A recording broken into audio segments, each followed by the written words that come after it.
The first time I saw him, I thought the world had stopped spinning just to let me breathe. Caleb stood in the pulsing heart of a New York City nightclub, his sharp jawline catching the strobe lights, his eyes like dark pools promising secrets I'd spend years unraveling. By the end of the night, I was as hooked on a smile that felt like a lie I wanted to believe. I was 22, a small-town kid from Ohio chasing dreams of being a playwright in the city that never sleeps. My name's Ethan, and back then, I was all heart and no armor, scribbling scripts in coffee shops and barely scraping by. Caleb was everything I wasn't: confident, magnetic, a Wall Street trader who walked into rooms like he owned them. That night, he bought me a drink, leaned in close, and whispered, "You're gonna write stories about me someday." I laughed, thinking it was a line. I didn't know I'd spend 3 years drowning in him. Our first months were a whirlwind. Caleb's apartment in Manhattan was a sleek, modern cage of glass and steel, and I moved in faster than I'd ever admit to my friends. He'd come home late, smelling of whiskey and ambition, and I'd wait up, scripting scenes of a life I thought we'd build together. He'd read my drafts sometimes, his fingers brushing mine as he turned the pages, and I'd feel like the luckiest guy alive.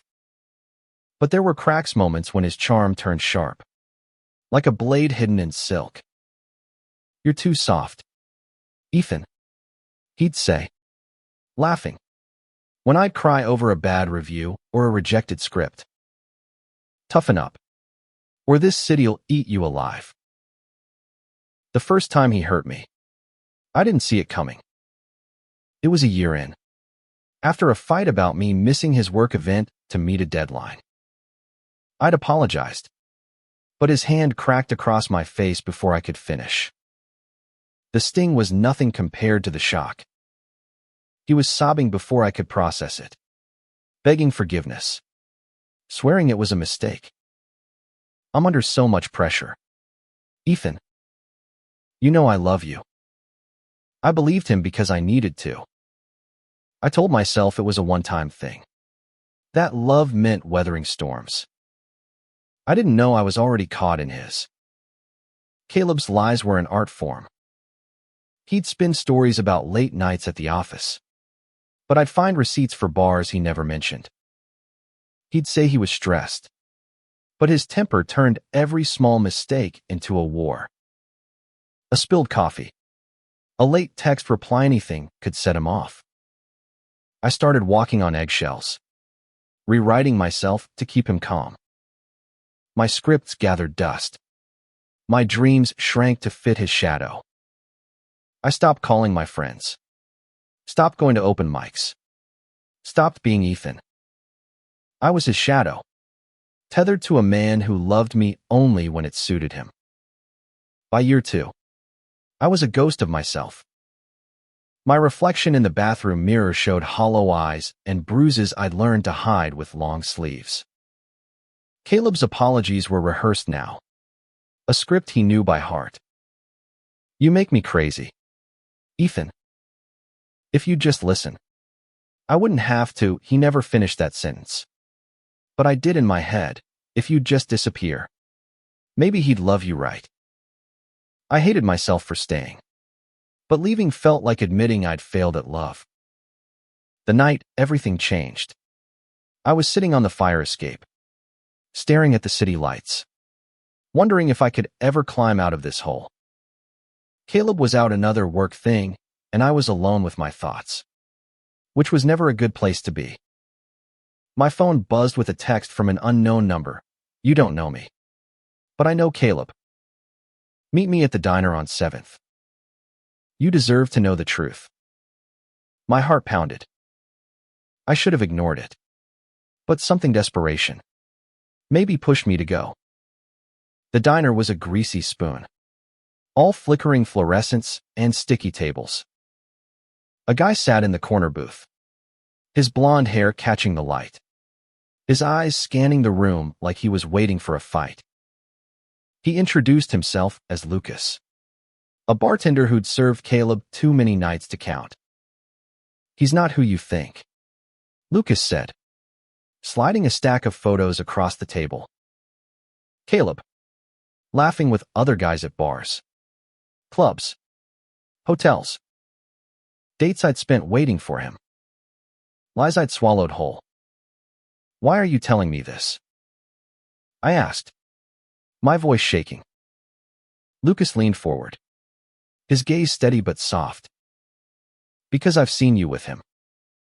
You look like you're drowning, and no one should live like that." His words hit like a punch, cracking open something I'd buried deep. I wanted to scream, to cry, to run. Instead, I sat there, staring at a stranger who saw me clearer than I saw myself. Lucas didn't push. He just sat with me, his presence like a lifeline I didn't know I needed. When I finally spoke, my voice was raw. "I don't know how to leave him." Lucas reached across the table, his hand hovering near mine, not touching but close enough to feel. "You don't have to do it alone," he said. And for the first time in years, I believed someone. Leaving Caleb wasn't a single moment, it was a slow, jagged unraveling. Lucas became my anchor, meeting me in secret at that same diner, helping me piece together a plan. He'd listen as I spilled my fears, my guilt, my shame for staying so long. "You're not weak for loving him," he'd say, his voice steady like a heartbeat. "You're strong for surviving him." I didn't believe it yet, but his words were a spark in the dark. Caleb sensed something was off. He'd watch me closer, his questions sharper. "Where were you last night?"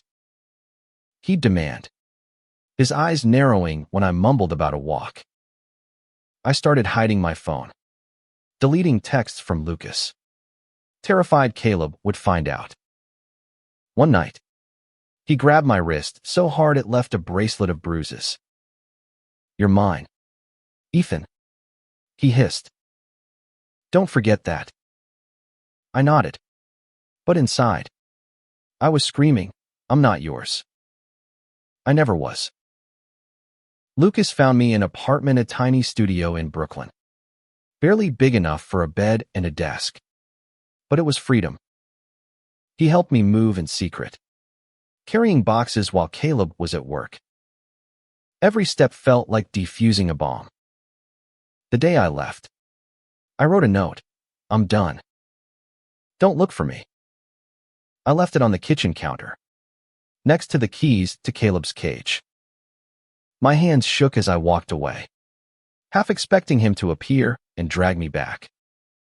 He didn't. Not yet. The first weeks alone were brutal. Freedom tasted like fear.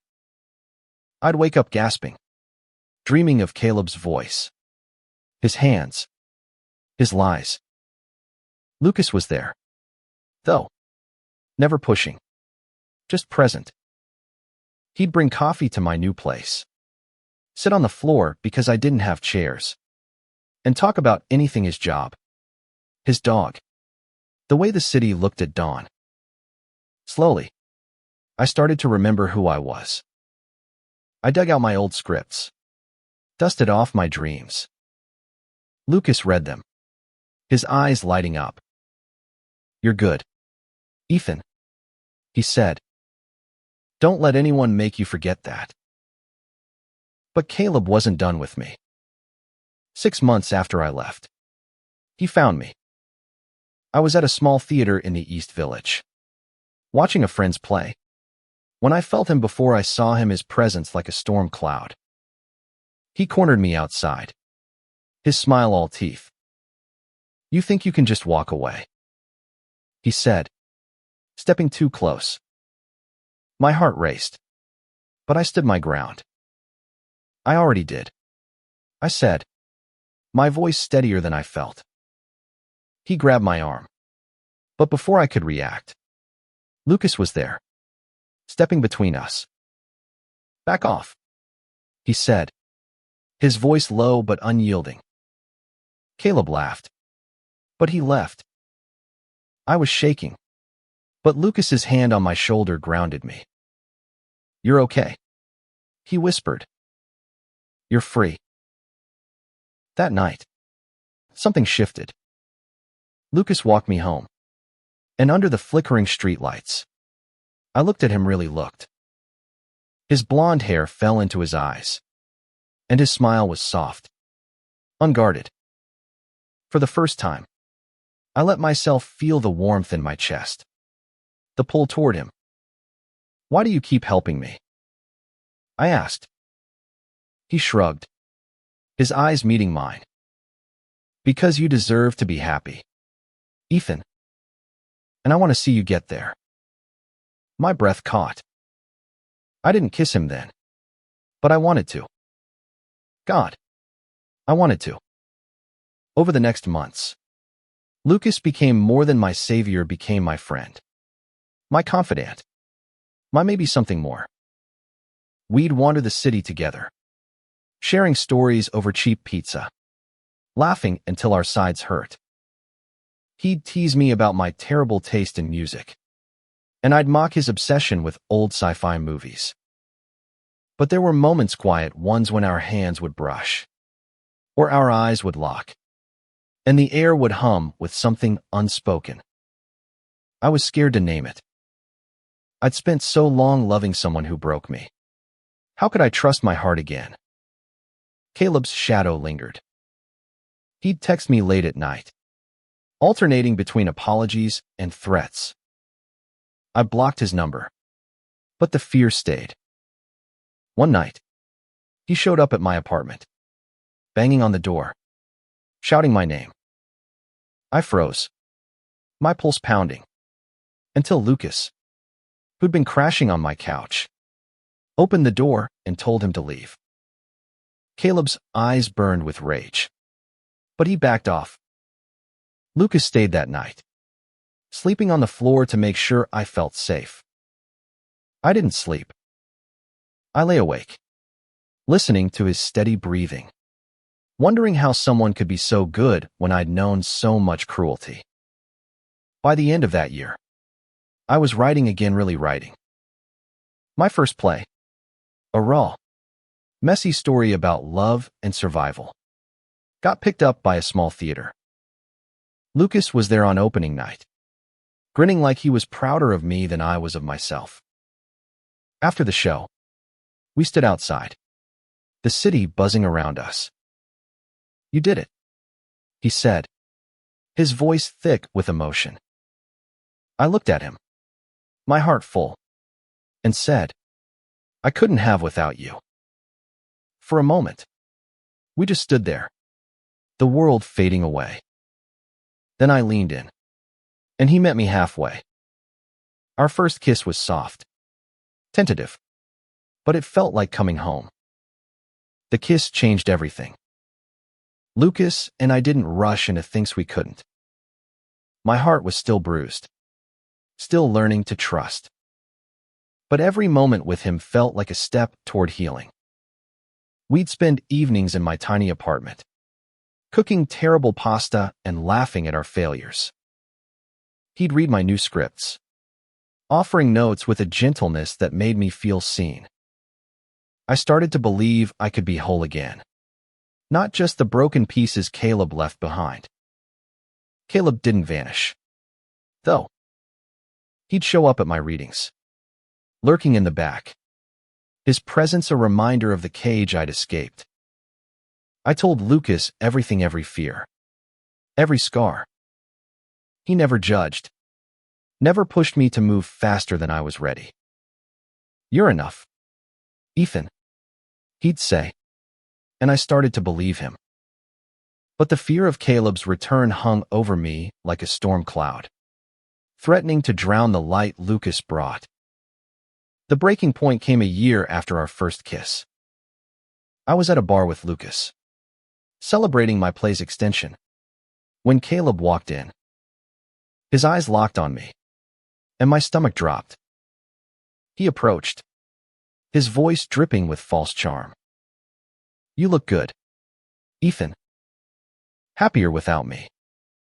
Lucas stood, his body a shield between us. He's done with you, he said, calm but firm. Caleb's smile twisted. You think you can keep him? He'll always come back to me. My blood ran cold, but Lucas's hand found mine, grounding me. No, I said, my voice steady. I'm not yours anymore. Caleb lunged, but the bar staff intervened, dragging him out. I was shaking, but Lucas held me close, whispering, You're safe. I've got you. That night, I filed a restraining order. It wasn't a cure-all, but it was a line in the sand. I was done letting Caleb control me. With Lucas, I learned what love could be, not possession, not pain, but partnership. We moved in together, a small place in Queens with a view of the skyline. My place started gaining traction, and Lucas was there for every milestone, cheering louder than anyone. But it wasn't just about me. I learned him, to his quiet strength, his goofy laugh, the way he'd hum off-key while doing dishes. He wasn't perfect, but he was real, and that was better. One spring evening, we walked through Central Park, the air warm with promise. Lucas stopped by a bench, pulling out a Journal Me journal, the one I'd used to write my first play. He'd kept it, he said, because it held the start of my comeback. Inside, he'd written something to Ethan, who taught me love is worth fighting for.